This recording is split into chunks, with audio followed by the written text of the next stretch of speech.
دوستو، آج کی اس ویڈیو میں ہم آپ کو اللہ کے پیارے نبی حضرت محمد صلی اللہ تعالی علیہ وسلم کا اس وقت کا واقعہ بتانے والے ہیں جب آپ اپنی ماں حضرت آمینہ ماں کے پیٹ میں تھے۔ اس ویڈیو میں ہم آپ کو پورے 9 مہینوں کی داستان بتانے والے ہیں، اس لیے آج کا یہ ویڈیو آپ کو سبھی کے لیے بہت خاص ہے۔ آپ اس کو آخر تک ضرور دیکھیں، اور اگر آپ کو پیارے نبی صلی اللہ تعالی علیہ وسلم سے سچی محبت ہے تو یا رسول اللہ لکھ کر آگے شیئر بھی کر دے تاکہ اور بھی لوگوں کے پاس یہ ویڈیو پہنچ جائے۔ تو چلیے دوستو شروع کرتے ہیں۔ دوستو، جو ہم واقعہ بتانے والے ہیں یہ ہے واقعہ اس وقت کا ہے۔ حضرت محمد صلی اللہ تعالی علیہ وسلم آپ کی ماں بی بی حضرت آمینہ کے پیٹ میں تھی۔ حضرت بی بی آمینہ فرماتی ہے کہ میرا پہلا مہینہ چل رہا تھا کہ ایک دن صبح کا سہانا وقت تھا، میرے گھر کے سارے دروازے بند تھی، میری آنکھیں کھلی ہوئی تھی کہ اچانک سے میں نے دیکھا کہ میرے گھر میں ایک نورانی انسان داخل ہوا اور میرے سامنے آ گیا۔ یہ دیکھ کر میں بہت گھبرا گئی اور میں نے گھبرا کر پوچھا کہ آپ کون ہو اور آپ یہاں کیوں آئے ہو؟ تو آنے والے نے نورانی انسان فرمایا، اے آمینہ، اللہ نے مجھے آپ کو خوشخبری دینے کے لیے بھیجا ہے۔ آپ کو مبارک ہو، آپ کے پیٹ میں جو بچہ پل رہا ہے وہ اگلوں کا بھی سردار ہوگا اور پیٹھوں کا بھی سردار ہوگا۔ تو یہ سن کر بی بی آمینہ نے پوچھا، لیکن آپ ہو کون؟ تو آنے والے نے فرمایا کہ میرا نام حضرت آدم ہے، اللہ نے مجھ سے کہا ہے کہ جا کر یہ خوشخبری آمینہ کو دے دو، میں ہمیشہ کے لیے راضی ہو جاؤں گا۔ دوستو، حضرت آمینہ فرماتی ہے کہ اس کے بعد میں دوسرا مہینہ شروع ہوا، وہی صبح کا سہانا وقت تھا، گھر کے سارے دروازے بند تھے کہ اچانک سے کوئی نورانی چہرہ میرے سامنے آ گیا۔ پہلے والا نورانی چہرہ الگ چمک رہا تھا اور اب والا چہرہ الگ چمک رہا تھا۔ میں نے گھبرا کر پوچھا کہ آپ کون ہو؟ تو آنے والے نورانی انسان نے فرمایا، اے آمینہ، خوش ہو جاؤ، تمہارے پیٹ میں جو بچہ پل رہا ہے اللہ اس کو پوری دنیا کے لیے رحمت بنانے والا ہے۔ آمینہ نے پوچھا، لیکن آپ کون ہو؟ تو آنے والے نے فرمایا کہ میرا نام حضرت نوح علیہ السلام ہے، اللہ نے مجھ سے کہا ہے کہ اے نوح، جا کر آمینہ کو یہ خوشخبری دے دو، ہم جنت میں تمہارے لیے راستہ بنا دیں گے۔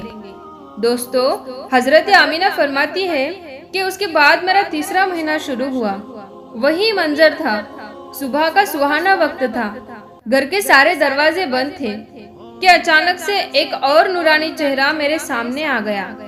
اس بار میں نے بغیر گھبرائے کہا کہ کہو کیا بشارت دینے آئی ہو؟ تو آنے والے نورانی انسان نے فرمایا، اے آمینہ، تمہارے پیٹ میں جو بچہ پل رہا ہے اس کا مقام اتنا زیادہ اونچا ہوگا کہ قیامت کے دن وہ جس کے طرف اشارہ کرتے جائے گی اللہ اس کے گناہوں کو معاف کرتے جائیں گے۔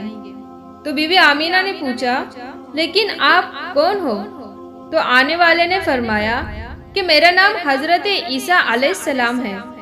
دوستو، حضرت آمینہ فرماتی ہے کہ اس کے بعد میرا چوتھا مہینہ شروع ہوا، وہی صبح کا وقت تھا کہ اچانک سے ایک نورانی چہرہ میرے سامنے آ گیا اور کہنے لگا، اے آمینہ، خوش ہو جاؤ، تمہارے پیٹ میں جو بچہ ہے وہی اللہ کا آخری نبی ہے، اس کے بعد میں دنیا میں دوسرا نبی نہیں آنے والا ہے۔ بی بی آمینہ نے پوچھا، لیکن آپ کون ہو؟ تو جواب ملا، میرا نام حضرت ادریس علیہ السلام ہے۔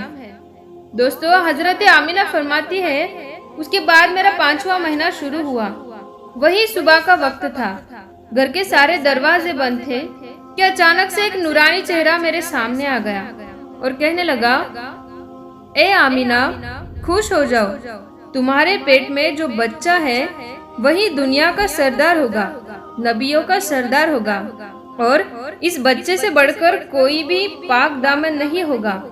تو یہ سن کر بی بی آمینہ نے پوچھا کہ لیکن تم کون ہو؟ آنے والے نے فرمایا کہ میرا نام ہے حضرت احد علیہ السلام ہے، दोस्तों, हजरत आमीना फरमाती है कि उसके बाद मेरा छठा महीना शुरू हुआ।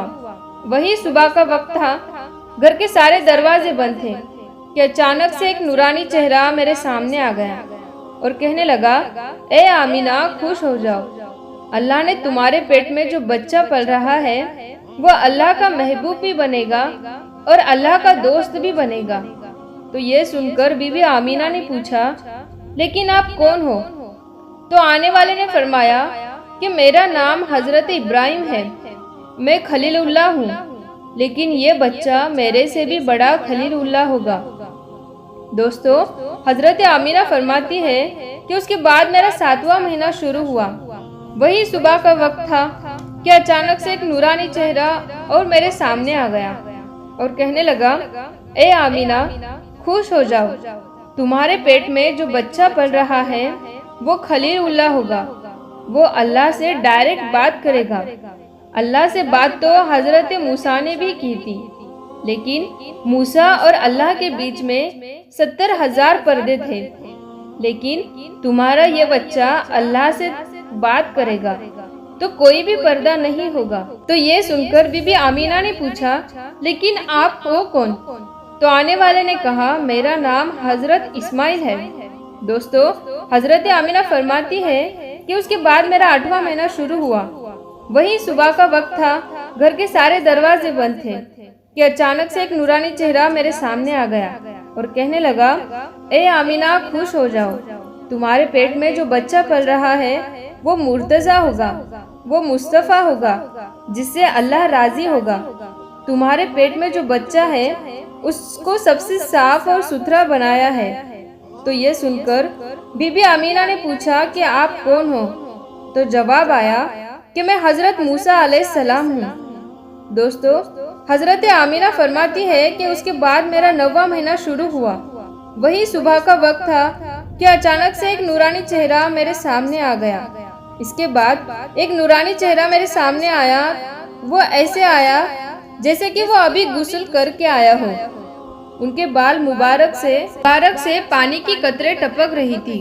आने वाले ने फरमाया, ए आमीना, खुश हो जाओ, तुम्हारे पेट में पल रहा जो बच्चा है वो तमाम इंसानों का सरदार होगा, जिन्नातों का सरदार होगा, फरिश्तों का भी सरदार होगा, और यही नहीं, अल्लाह ने फरमाया है कि वो तमाम नबियों का भी सरदार होगा। तो ये सुनकर बीबी आमीना ने पूछा कि लेकिन आप कौन हो? तो जवाब आया कि मेरा नाम हजरत ईसा है, मैं एक नबी भी था और इस बच्चे का उम्मती भी हूँ। इस तरह से दोस्तों, अल्लाह के पैगंबर हजरत मोहम्मद सल्लल्लाहु ताला अलैहि वसल्लम जब अपनी माँ हजरत आमीना के पेट में थे तो एक रोज आपकी दादी ने आपके दादा को इशारा करके बुलाया और कहने लगी कि क्या आपको पता है कि ये बहू आमीना बहुत महंगा महंगा इत्र लगाती है। मैं तो बड़ी परेशान हो चुकी हूँ, आप जरा आमीना से इसके बारे में पूछिए। तो ये सुनकर आपके दादा ने कहा कि इस बारे में तू ही पूछ लेती, तो तू क्यों नहीं पूछा? तो आपके दादी ने कहा कि मैं अब आपको क्या बता दूं। मैंने कई मर्तबा कोशिश की, लेकिन जब भी मैं आमीना के सामने जाती हूँ तो उसका नूरानी चेहरा देखकर पसीना पसीना हो जाती हूँ, लेकिन आमीना के चेहरे पर इतनी चमक आ गई है कि मैं कुछ पूछ नहीं पा रही हूँ। आप जरा पूछ लीजिए। यह सुनकर आपके दादा ने कहा कि तू तो औरत जात है, घर में रहती है, लेकिन मैं तो मर्द हूँ, घर से बाहर रहता हूँ। मक्का में मैं कुरैश का सरदार हूँ। जो भी मुझसे मिलता है तो वो पूछता है, ये अब्दुल मुत्तलिब, तुम्हारे घर में इत्र की बारिश कहाँ से हो रही है? और हाँ, एक बात और है, और इत्र की खुशबू भी वहीं से आती है जहाँ आमीना जाती है। अगर आमीना रसोई घर में जाती है तो खुशबू वहाँ से आती है, अगर गुस्ल खाने में जाती है तो खुशबू वहाँ से आती है, अगर ये थूकती है तो खुशबू वहाँ से आती है। और ये कोई मामूली इत्र भी नहीं है, ये कोई इराक के अकली सिंध का इत्र नहीं है, ये तो कोई खास इत्र है। उसके बाद आपके दादा अब्दुल मुत्तलिब ने हिम्मत करके आमीना को बुलाया और कहने लगे, बेटी आमीना, तुझे पता है कि मैं कुरैश का सरदार हूँ, खाने काबा का मुतल्लिब हूँ, इज्जत वाला हूँ। मैं जहाँ भी जाता हूँ लोग मुझसे पूछते हैं कि ए अब्दुल मुत्तलिब, तेरे घर से इतर की खुशबू कहाँ से आ रही है? बेटी एक बात बताऊं, मैं इतर नहीं लगाता, तुम्हारी ये माँ इतर भी नहीं लगाती, तो फिर तू इतर लाती कहाँ से है? तो ये सुनकर हजरत आमीना की आंखों में आंसू आ गए और कहने लगी, अब्बा जान, अब मैं आपको क्या बताऊं, मैंने अपनी सारी जिंदगी में कभी कोई इतर नहीं लगाया है, मुझे अच्छे और बुरे इतर की पहचान नहीं है, मैंने आज तक किसी भी इतर वाले की दुकान नहीं देखी है। लेकिन अब्बा जान, मैं आपको एक बात बताऊं। उसके बाद हजरत आमीना ने अपने पेट पर हाथ रखते हुए फरमाया, अब्बा जान, ये सब इस आने वाले मेहमान की बरकत है, आपने तो सिर्फ खुशबू सूंघी है, अगर मैं आपको कुछ और बताऊं तो मुझे आप दीवानी कहोगे। ये सूरज कई मर्तबा मुझको सलाम करता है, ये चांद कई मर्तबा मुझको सलाम करता है, और यही नहीं, जब मैं सो जाती हूँ तो ऐसे ऐसे औरतें जिनको ना कभी आपने देखा है और ना ही कभी मैंने देखा है, ऐसी ऐसी औरतें खड़ी होकर मुझको पंखा झुलाती है। सुभान अल्लाह। अल्लाह हाफिज।